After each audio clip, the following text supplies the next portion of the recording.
Ishte data 22 maj e vitit 2010. Një pasdite e zakonshme maj në fshatin Zapot të Kukësit, po kthehej në fillimin e një makthi që do të rondiste mbar opinionin publik shqiptar dhe do të mbetej edhe pas 16 vitesh një plagë e hapur për drejtësinë dhe familjen Mata. Bleona, në atë kohë vetëm 6 vjeç, doli për të kullotur baktit në malin e fshatit së bashku me 5 vajza të tjera, të gjitha të afërme të saj. Sipas dëshmive të para, vajzat ishin vetëm pak metra larg njëra tjetrës. Megjithatë, brenda një dritarje kohore prej vetëm 5 minutash, Bleona u zhduk pa lënë asnjë gjurmë. Asnjë pritme, asnjë shenjë dhune, asnjë rrobe grisur.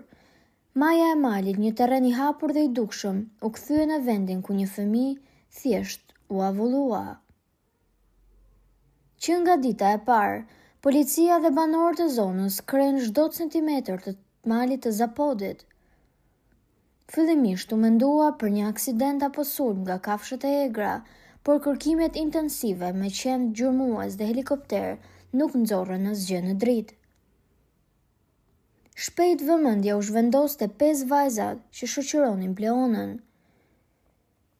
Versionet e tyre kontradiktore dhe sheshtja dyshim krijuan bindjen se ato dinin më shumë se shtonin.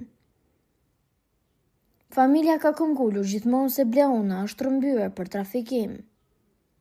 U hetuan konflikte të mundshme familjare, por asgjë nuk u vërtetua. Gjatë viteve, personazhe të ndryshme kanë pretenduar se e kanë parë Bleonën në vende si Greqia, Maqedonia e Veriut apo edhe Londra. Në qendër të kësaj tragjedie qëndron bukuria, nëna e Bleonës, e cila e ka kthyer jetën e saj në një mision unik, gjetjen e vajzës së saj. Ajo ka akuzuar publikisht të afërmit dhe personat që ishin me Bleonën atë ditë, duke pretenduar se vajza e saj është shitur.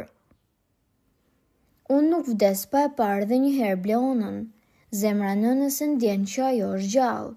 Është shprehur ajo në 10 dalje televizive, të cilat kanë mbajtur gjallë vëmendjen e publikut. Vitet e fundit, Interpoli dhe agjencitë partnere kanë publikuar imazhe të përpunuara përmes inteligjencës artificiale, të cilat tregojnë se si mund të duket Bleona sot, si një vajzë rritur rreth 22 vjeçare.